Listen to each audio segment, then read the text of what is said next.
The world is waking up to the historic crime that the so-called COVID vaccine constitutes. The deep state narrative of a deadly pandemic is collapsing, and people everywhere are starting to admit the obvious to themselves. They have been lied to.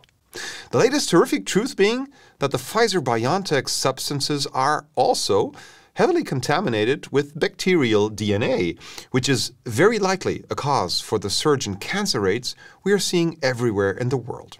This fact, of course, as well as the crime that is the so-called jab, are not discussed in German politics or legacy media, simply because the government does not want that to happen. We Germans learned over at least 2 terror regimes that the Führer is always right, no matter what a psychotic mass murderer he is.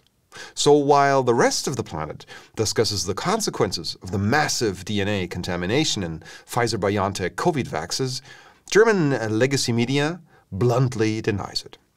US-controlled newspaper Die Welt writes, both the government's Paul-Ehrlich-Institute, which is responsible for the vaccines, and the manufacturer Pfizer-BioNTech emphasize that every batch is checked. There are no contaminations.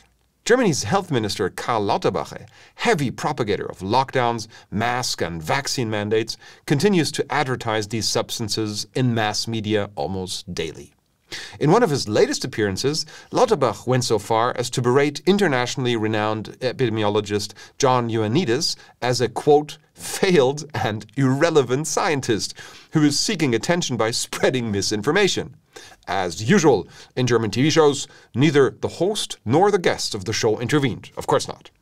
Stanford professor Jay Bhattacharya was made aware of Lauterbach's statements and commented on them on X. Bhattacharya said, Karl Lauterbach is an, quote, incredibly misinformed man. Bhattacharya then expressed his condolences to the Germans for having such a, quote, extremely unqualified health minister. Meanwhile, in Italy, a public prosecutor told the press that his office has opened an investigation for murder against the former Italian health minister, Robert Speranza.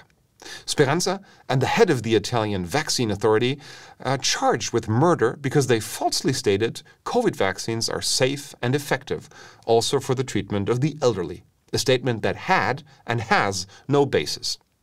Transition News writes that the minister and the head of the authority were well aware that there was no data that could guarantee the effectiveness and safety of the injections in frail people. That's it for now. Tune in next time for the latest on the deep state hellhole that is Europe's largest economy.